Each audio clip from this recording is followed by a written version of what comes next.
is the best time for us to experiment. When we are in that time when we are trying to overhaul things, and experimentation is going on in full swing, I think definitely this is the best time that we can try these newer ideas. And even the idea of project based learning, being a small step towards personalized learning, I think this is also Yeah. something that we can definitely implement at a smaller scale in our classrooms to sort of understand what is the kind of response that we're getting from the children. One of my audience members has asked me a question, since you mentioned that you're looking forward to the national education policy in India as well.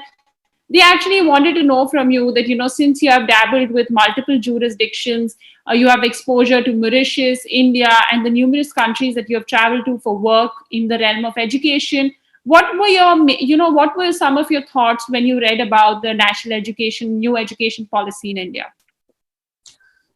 I was so happy to see the change, because I should call it a basic change. Since I myself have done my bachelor degree from Delhi University, and most of my friends there have been talking about this rote learning that they had to undergo, and this left them with very less time to be able to grasp the concepts and things like that. Though even if we consider Mauritius, we do have the Cambridge system, but due to the very bulky syllabus, even our syllabus is not as what I would have been happy to have. So seeing the change that has been proposed, and now that I think that you are going to be in a better position than Mauritius in terms of education, I just wish that even Mauritius would agree to bring about a larger number of changes in our approach, in our curriculum to education. But I think that this is really a great step ahead, a great step forward. Thank you so much, ma'am. That's so lovely to hear that, it has a positive impact all across the globe, the policy that has been passed. So I think definitely all eyes are on India right now on the implementation of the policy, that how well we are able to implement it in our schools, in our institutions, all across the board, because, we have lakhs of schools in India. So it's going to Yeah. be a gigantic task to reskill all our teachers as well as to implement this, because this will require a lot of, I'd say, a change in the mindset of the faculty, Yes. the parents, and the students. So, well, we are just hoping and keeping our fingers crossed that this should happen soon and we should see some wonderful changes in the Indian education landscape. So, ma'am, in one of your responses, you did throw some light on faculty development initiatives.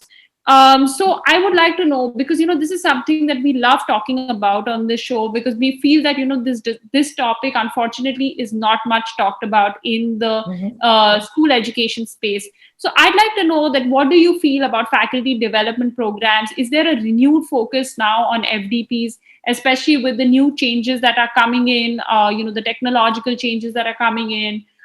You had the trickling in of personalized learning, which is happening. How are these programs being carried on in Mauritius? If you can, share some wisdom with us so that, educators joining us get some ideas how to implement it in India, in their institutions. So, first of all, I would like to say that schools have always considered faculty development programs in a favorable light to encourage faculty members to gain further knowledge, to be able to provide innovative approaches by developing the right pedagogical tools for the teacher learning process. So before a teacher joins the teaching profession in Mauritius, he is given a teacher training process. We do have in-service courses. We do have what we call refreshers courses. That is, we have courses which are provided through the Ministry of Education by the Mauritius Institute of Education. And we do have our own sector, because I'm from a Roman Catholic school. So we have got this Roman Catholic sector, which does provide training to teachers on a quite regular basis. We do have faculty development programs for heads of department. For example, when you are going to have a change in the syllabus, So we have got online courses which are provided by the CIE. We do have training courses which are provided by resource persons who travel actually to Mauritius. And we do have courses which are run by the Mauritius Institute of Education. But as you said, that we are living, in fact, the unprecedented times. And these times are actually acting as an awakener, as an eye-opener. So it has been confirmed that only a minority of schools globally which were ready for the impact of the pandemic on schools, institutions with no remote education infrastructure in place, they had to struggle to be able to find technologies that would allow them to the very best, if only to allow the students to complete their coursework. Hence, we definitely need a focus on the faculty development programs in schools. We need to improve the teaching as well as being able to give the teachers the tools to be able to face the unprecedented and uncertain times. So many schools have conducted an assessment to review the goal and the needs required by the staff and to establish a training program accordingly.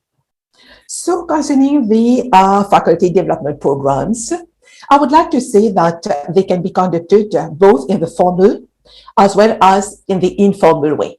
For example, for us, after the survey was carried out, so we had our ICT team, which conducted the informal training session. That is, we had the training session during our free periods for 1 week. And I should say, at least the teachers who were not prepared with the tools, at least they got a basic to be able to handle the situation, as well as the Roman Catholic sector had organized a formal training session. But unfortunately, we went into the second lockdown and it has been postponed.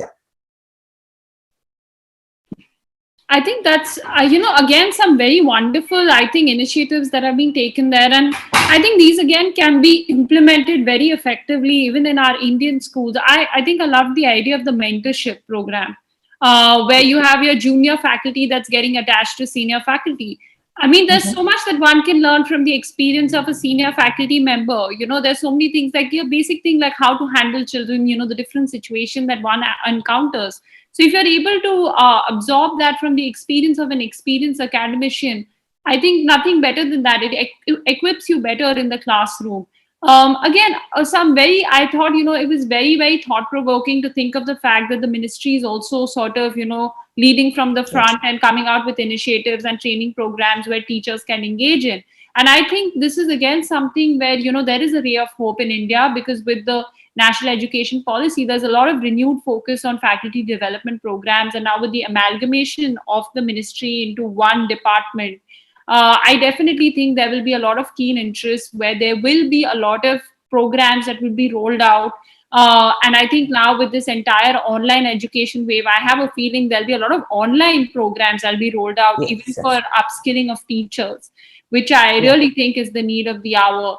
And again, this example that you gave us, and I think this is something that a lot of Indian schools will resonate with, the classes that were taken by the ICT team during the free periods.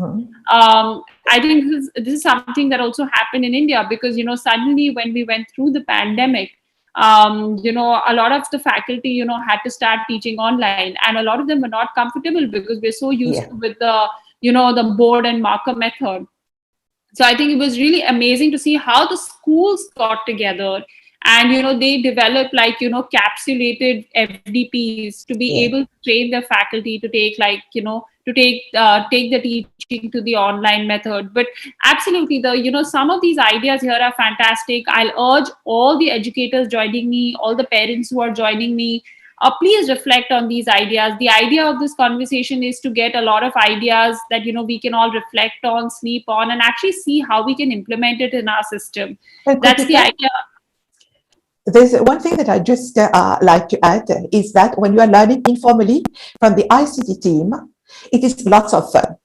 It's not an additional burden that, okay, at this particular age or after 30 years in teaching, I just need to get, once again, in a formal teaching period. It's wonderful. And this interaction makes it so very interesting. Absolutely agree with you. I mean, I think, like a lot of people say, right, it's important to break those shackles of, Yes. formality in that school environment, make it a little more informal so that, infuse the staff room with a lot more energy that is very much needed. So before I close this conversation today, I think we need to have a little bit of a conversation and chat around curriculum. So in this new decade, are you seeing certain changes that are coming in the school curriculum? Or is there something that you feel that, is not being done that must necessarily be done, keeping in mind the changing times that we are living in terms of the Yes. curriculum? Thank you very much for adding this part that is not being done, because I think that there is a lot that we would like to see in the curriculum, especially in this particular time. So the total learning experience provided by a school, including the content of courses, methods employed, and other aspects like the skills, the norms, the values, I would call that the curriculum. I wouldn't define the curriculum as simply being the subject content of a particular school. And I would like to add to this a statement before I proceed further. There was a statement from a university representative last week, which I really liked, when she said that you should not be teaching students to get better grades, but I think it's high time you started teaching your students how to be able to adjust to the pandemic, to adjust to very difficult times, to times of crisis. And since we have got lots of exams that have been either postponed or they have been simply cancelled, you have got exams such as the IB, you've got exams such as the Pearson, some Cambridge exams in certain countries have been cancelled. So this has given us lots of time to be able to build up something additional into our curriculum. So we can think of the pandemic as being, it has brought lots of sufferings, but it has the potential to be a one in a generation opportunity for real change. And I believe we have an opportunity for all stakeholders, be the parents, being the school management, being the teaching, non-teaching staff, to come together to rethink and reimagine education. Because you will agree with me that there are lots of aspects of education which are no longer relevant in our current context. So we just have to reinvent education. I believe it is high time for us to replace this inflexible and outdated model of education by a new and a more effective model of curriculum, which is innovatively developed. And especially, it is high time for us to develop the traditional skills, such as we talked about rote learning, we talk about the repetition, the memorization by more contemporary life skills, because we do need critical thinking, we do need creativity, curiosity, collaboration, global communication, especially adaptability, resilience, to be able to thrive in the context now and in a future globalized world. It's true that certain schools have already introduced life skills. They have introduced entrepreneurship. They have introduced human value classes in their curriculum. But we still have to add so much to our curriculum. Some schools have reopened and they have adopted a curriculum which has a more holistic approach. We are no longer talking about the whiteboard and the marker. We are no longer talking only of the syllabus, but we are talking about something which is much wider, something which is much bigger than that. Once again, sharing something with you from my school. Our students found the time to be able to think of what they would like to do when they are going to meet in person. And when we were back, they set up as many as 17 clubs in the school. And one of the clubs was the Interact Club, that is the Junior Rotary Club. And this, they have been practicing service above oneself. They are organizing fundraising activities online to be able to come to the help to needy people. They are taking the responsibility of being more human in this time of crisis. The teachers have come back. Now they no longer want to simply limit themselves to what they have been teaching formally in class, but they have come back with a well-balanced combination of both synchronous and asynchronous program. So this is what we are bringing into our curriculum, but we just wish that the curriculum changed so as to be able to involve much more of what is human, of what is needed actually by the student. I think that's wonderfully put, ma'am. And I think you're absolutely right that this is a deep inflection point that we have arrived at as an education community. I mean, it's important for us right now to pause and rethink and re-evaluate, whatever, like right from curriculum to the way we are teaching. Also give a chance to the students for them to be able to give us feedback, Yeah. that, what would they like us to do better. I mean, it's so wonderful to hear that, when the students came back to school, they said, we're going to start like 17 student run initiative clubs. So that just shows that, if all of us get into a dialogue, there's so much good that can come Yeah. out of it. And I think, I don't think anybody, being a part of this conversation today would disagree with you that we need to look at curriculum in a more robust fashion. I mean, it's really not about just learning your lessons, but it's about building knowledge, skills, attitude, and values. If there's Yeah. something this pandemic has taught us, it's taught us to adapt and evolve. I mean, Yeah. that is a skill that we really need to have